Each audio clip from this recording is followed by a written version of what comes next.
हुकूमत सिंध की जानिब से कराची में बहुत सारे तरक्याती काम किए गए, बहुत सारे फलाही काम किए गए, लेकिन इसके साथ साथ एक ऐसा इंकलाबी कदम उठाया, एक ऐसा बड़ा इदारा कायम किया गया है हुकूमत सिंध की जानिब से, जिसका नाम है रेस्क्यू 1112। वो किस तरह से वर्किंग करता है, कौन कौन सी सर्विसेज फराहम करता है और इस एक विंडो के नीचे कितने सॉल्यूशंस मौजूद हैं, आइए आपको दिखाते हैं।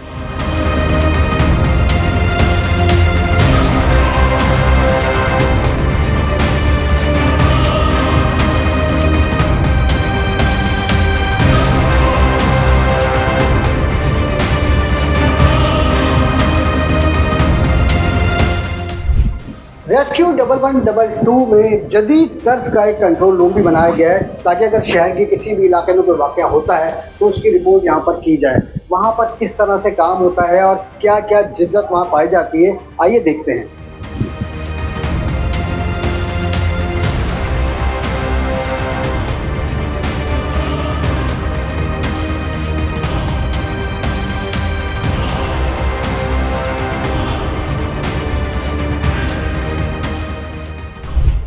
मैं इस वक्त मौजूद हूँ रेस्क्यू 1112 की जानिब से बनाए जाने वाले state of the art control room में।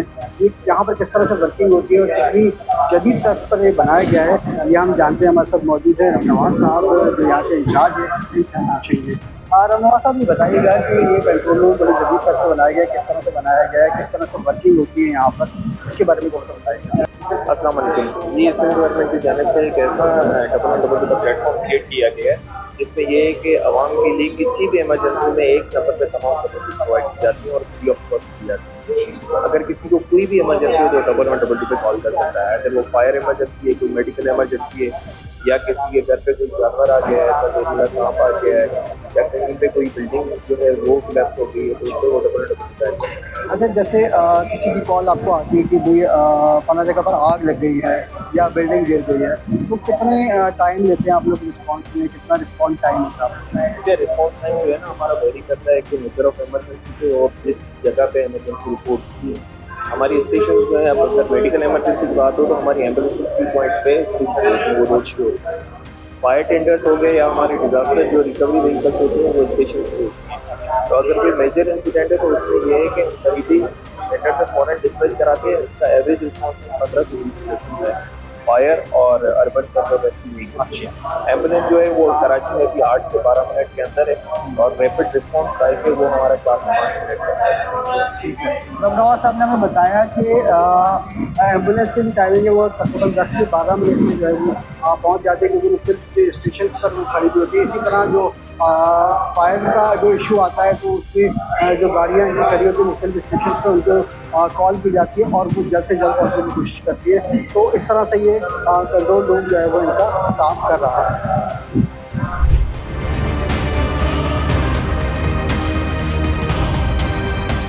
इसी नोट डाउन करें 16586363 से। I repeat 16586363।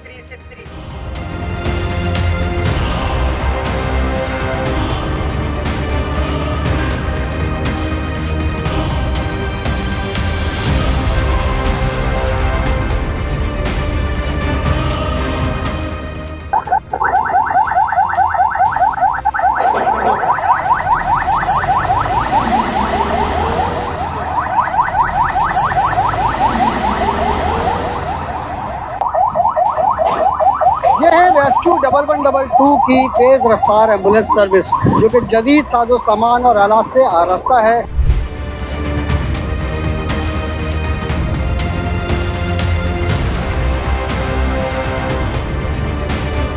इसका रिस्पॉन्स टाइम भी बहुत शॉर्ट है, ताकि जल्द से जल्द उस मुकाम पर पहुंचा जा सके जहां हादसा हुआ है और लोगों की जानें बचाई जा सके।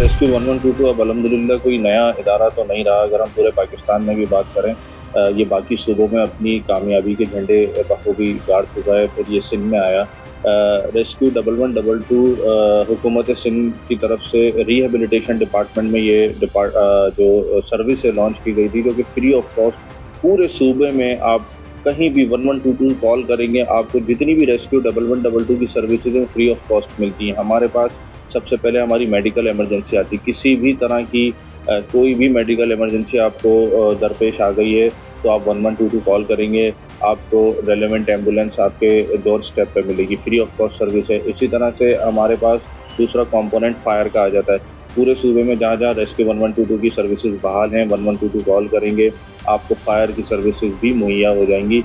इसी तरह से हमारे पास एक डिज़ास्टर रिस्पॉन्स विंग भी है, जो कि अर्बन सर्च एंड रेस्क्यू का विंग कहलाता है। ये विंग उस वक्त एक्टिवेट होता है जब कोई भी बिल्डिंग कोलैप्स हो जाएगी, आया वो मैन मेड कोई डिजास्टर की वजह से हुआ है या नेचुरल डिजास्टर की वजह से। सर इमरजेंसी रेस्क्यू सर्विस में आपकी क्या मदद कर सकता हूँ? सर मुझे एड्रेस बताइएगा कहाँ आग लगी है।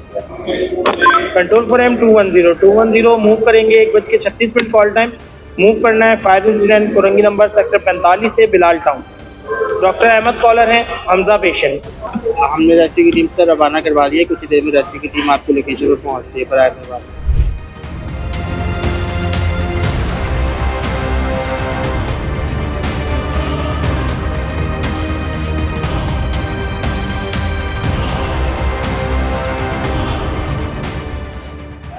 रेस्क्यू 1122 में जहां फायर फाइटर्स मर्द हजरात हैं, वहीं खवातीन भी किसी से पीछे नहीं और वो मर्दों के शाना बशाना जो है काम कर रही हैं। और फायर फाइटिंग की एक टीम जो रेस्क्यू 1122 की है, अब ये रवाना हो रही है उस जगह पर जहां पर इनको आतिशज़दगी की इत्तला मिली है।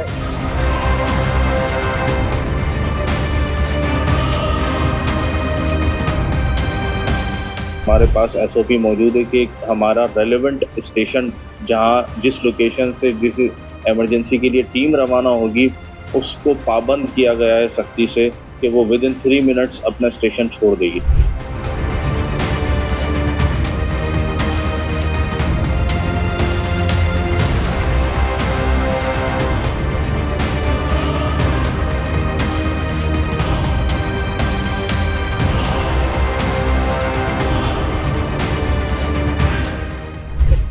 जब से मैं अब तक ट्रेनिंग के बाद जब से मैं अब तक यहाँ आई हूँ तो उसके बाद से मैंने जो है बहुत सारी एमरजेंसी यहाँ पे डील की हैं। सबसे पहला जो हमारी एमरजेंसी थी वो थी काशी सेंटर की।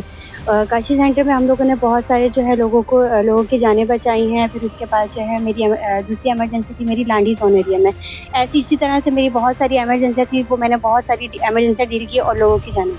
आज हमने आपको दिखाया कि रेस्क्यू 1122 का इदारा किस तरह से काम कर रहा है, क्या क्या सर्विसेज वो प्रोवाइड कर रहा है, जो कि अभी तक बहुत सारे लोगों के इल्म में नहीं है। ऐसी ही वीडियोस को देखने के लिए हमारे चैनल को देखते रहिए और मैं फिर से हाजिर हूँगा किसी नई स्टोरी के साथ, किसी नए पैकेज के साथ।